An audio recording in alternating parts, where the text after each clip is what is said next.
கடந்த சில வாரங்களுக்கு மேலாக டாக்டர் ராமதாஸ் அவர்கள், அன்புமணி அவர்கள் என்னுடைய பெயரை பயன்படுத்தக்கூடாது.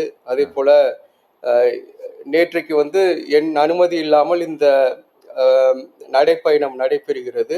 ம். ஆகவே இதை நான் ஆதரிக்கவில்லை என்று கூறுகிறார். ம். அ எனவே அ பார்த்தீங்கன்னாக்க 2 பேருக்குள்ள ஒரு அ 2 2 அதாவது டாக்டர் ராமதாஸ் ஆதரவாளர் மற்றும் அன்புமணியின் ஆதரவாளர்களுக்கு இடையே ஒரு புகைச்சல் இருந்து கொண்டுதான் இருக்கிறது. ம்.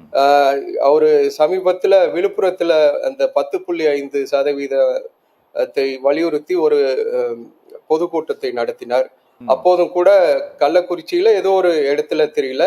இரு பிரிவினருக்கு இடையே சண்டை நடைபெற்றது. நீங்கள் எப்படி என்னை வந்து கூப்பிடலாம்? ஐயாவின் அனுமதி இல்லாமல் நடைபெறும் இந்த கூட்டத்திற்கு ம். எப்படி எங்களை அழைக்கலாம் என்றெல்லாம் கைகலப்பு நடைபெற்றதாக செய்திகளை பார்த்தேன்.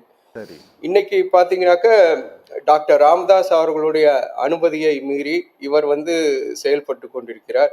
அவர் வந்து நான் தான் தலைவர், நான் வைத்ததுதான் சட்டம் என்று கூறிக்கொண்டிருக்கிறார். இவர் வந்து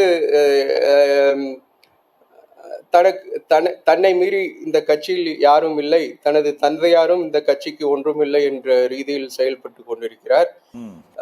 இந்த நடைப்பயணத்தில் அவர் எதிர்பார்ப்பது ஏதாவது ஒரு அசம்பாவிதம் நடக்குமா என்றுதான் டாக்டர் அன்புமணி எதிர்பார்த்து செயல்படுகிறார் என்று என்னால் என்னை வந்து சந்தேகப்பட வைக்கிறது. இந்த அப்படி கைகலப்பு நடைபெற்றால் சாதாரண தொண்டர்கள் தான் பாதிக்கப்படுவார்கள். இவர்களுடைய பல முந்தைய பிரச்சனைகளில் பார்த்தீங்கன்னா சாதாரண தொண்டர்கள், படித்த இளைஞர்கள் எல்லோருக்கும் இன்ன வரைக்கும் கேஸ் இருக்கு. அந்த கேசஸ் எல்லாம் வந்து இன்னும் கோர்ட்ல இருக்கு. பலர் வந்து வேலைக்கு செல்ல முடியாமல் இருக்கிறார்கள்.